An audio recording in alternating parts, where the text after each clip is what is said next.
L'Everest, le plus haut sommet du monde, témoigne avec force et cruauté de la soif de réussite humaine, mais il est aussi un macabre cimetière à ciel ouvert. On estime que plus de 200 corps d'alpinistes ayant péri en tentant d'atteindre le sommet reposent encore sur ces pentes. Mais pourquoi ces dépouilles ne sont-elles ni récupérées, ni inhumées? Je suis l'agent spécial Anderson.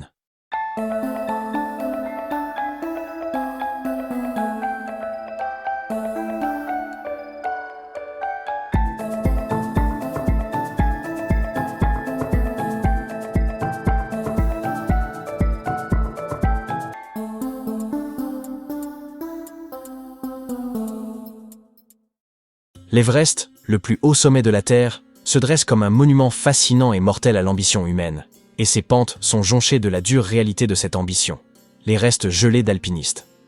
On estime que plus de 200 corps de ceux qui ont péri dans leur quête du sommet reposent encore sur la montagne, la transformant en un immense cimetière silencieux à ciel ouvert.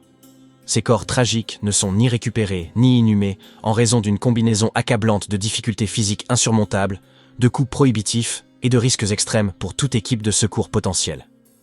La principale raison de laisser les corps des défunts sur l'Everest réside dans la zone de la mort, une étendue terrifiante, située au-dessus de 8000 mètres, environ 26 000 pieds. Là, l'air lui-même est un ennemi. Le taux d'oxygène est si faible que la vie humaine peine à se maintenir plus de quelques jours, même avec un apport d'oxygène.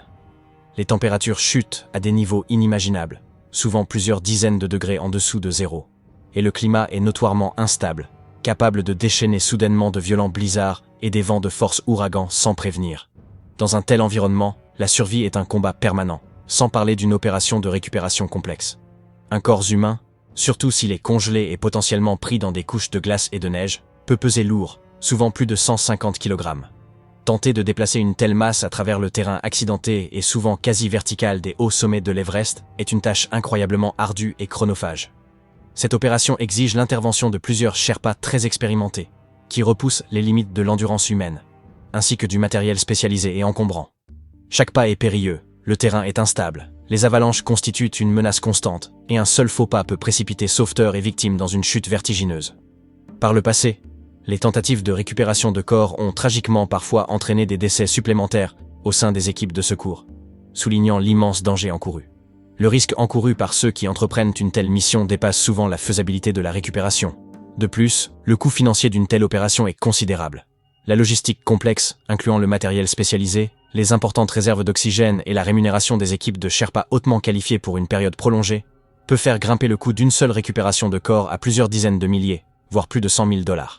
Cette somme astronomique représente souvent un fardeau trop lourd pour les familles endeuillées, qui ont déjà investi des sommes importantes dans l'expédition initiale. Même les organisations et les gouvernements les mieux financés hésitent à entreprendre des missions aussi coûteuses et périlleuses, sauf en cas d'absolue nécessité, surtout lorsque le taux de réussite est si faible. Si certains corps sont discrètement déplacés des voies d'ascension principales, afin de réduire l'impact visuel pour les alpinistes suivants, ou parfois récupérés lors d'expéditions de nettoyage à grande échelle visant à enlever les débris accumulés, la grande majorité de ceux qui périssent sur l'Everest restent là où ils tombent. Conservés par le froid perpétuel, ils constituent des repères austères et sinistres pour ceux qui suivent. Un rappel constant et glaçant de la puissance brute de la montagne et du prix ultime de son attrait mortel. Ces gardiens silencieux des pentes témoignent avec force des risques inhérents et des défis immenses que représente l'alpinisme aux limites extrêmes de l'endurance humaine.